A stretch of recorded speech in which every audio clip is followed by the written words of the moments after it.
Halo, Assalamualaikum warahmatullahi wabarakatuh. Perkenalkan, nama saya Selvi Nurhayati dari SMK Al-Madaniyah. Di sini saya akan memaparkan tentang masuknya Belanda ke Indonesia. Kita akan membahas kenapa Belanda datang ke Indonesia, siapa yang pertama kali datang, terus apa tujuannya sih. Nah, sebelum kita mengetahuinya atau kita mengambil kesimpulannya, mari kita tonton dulu video ini. Adalah yang pertama kali datang pada tahun 1596 di Banten. Pemimpinnya adalah Cornelis de Houtman. Tujuan utama kedatangan Belanda adalah membeli rempah-rempah dan juga berdagang. Awalnya, Belanda menunjukkan sikap bersahabat, tapi lama-lama Belanda bersikap serakah dan kasar. Masyarakat Banten marah dan tidak mau menyambut Belanda, sehingga Belanda tidak dapat melanjutkan perjalanan ke Maluku. Akhirnya, bangsa Belanda pun kembali ke negerinya. Nah, setelah rombongan pertama, Belanda datang lagi untuk kedua kalinya pada tahun 1598 di Banten.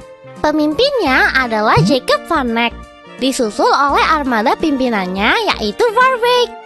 Sejak saat itu, bangsa Belanda berlomba-lomba datang ke Indonesia. Antara tahun 1596 sampai 1601, ada sekitar 65 kapal dagang Belanda dari berbagai perusahaan perdagangan memasuki perairan Indonesia. Wah, banyak banget ya. Iya, people. Namun, karena jalur perdagangan ke Indonesia mulai terbuka, para pedagang asing pun saling bersaing. Akhirnya, pada tanggal 20 Maret 1602, pemerintah Belanda membentuk Verenigde Oost-Indische Compagnie atau VOC, artinya Persatuan Dagang Hindia Timur. Tujuannya adalah mencari keuntungan sebesar-besarnya melawan para pesaing. Oh, betul tuh.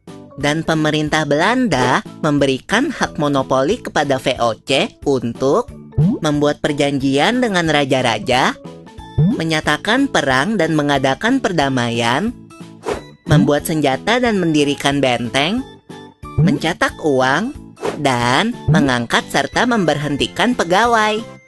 VOC melakukan monopoli perdagangan rempah-rempah. Artinya, rempah-rempah hanya boleh dijual kepada VOC dengan harga yang telah ditentukan oleh VOC. Waktu itu, Pieter Both diangkat sebagai Gubernur Jenderal VOC yang pertama dan berpusat di Ambon. Setelahnya, Jan Pieter Zoon Koen diangkat menjadi Gubernur Jenderal dan pusat VOC dipindahkan ke Jayakarta atau Jakarta pada tanggal 31 Mei 1619.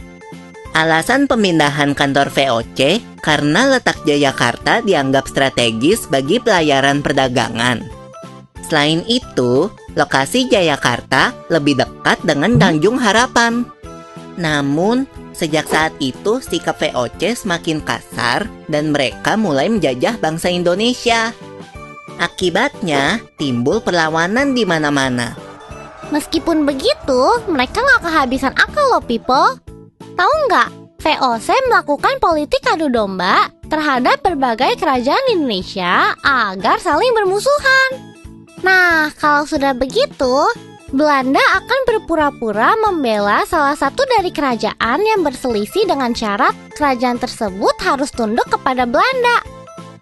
Untung saja, saat menjelang abad ke-19, keadaan keuangan VOC memburuk, sehingga VOC mengalami kebangkrutan. Akibatnya, pada tanggal 31 Desember 1799, VOC dibubarkan dan kekuasaan VOC di Indonesia diambil alih oleh pemerintah Belanda. Nah, teman-teman, setelah tadi melihat videonya, kita bisa mengambil dampak positif dan negatif dari penjajahan Belanda. Dampak positifnya yaitu Belanda membangun infrastruktur seperti jalan, jembatan, dan pelabuhan. Mereka juga memperkenalkan sistem pendidikan dan kesehatan. Negatifnya, penjajahan Belanda membawa banyak penderitaan bagi rakyat Indonesia. Mereka disuruh kerja paksa, sumber daya alam Indonesia dieksploitasi, dan budaya Indonesia mengalami perubahan yang signifikan. teman-teman, kesimpulannya, kedatangan Belanda ke Indonesia awalnya didorong oleh keinginan untuk mendapatkan rempah-rempah saja. Namun, seiring berjalannya waktu, tujuan mereka berubah menjadi penguasaan wilayah dan eksploitasi sumber daya alam. Penjajahan Belanda memberikan dampak yang sangat besar bagi Indonesia, baik itu positif maupun negatif. Nah, teman-teman, sekian dari saya. Mohon maaf bila ada kesalahan atau salah kata dalam penyampaiannya. Wabillahi taufiq wal hidayah. Wassalamualaikum warahmatullahi wabarakatuh.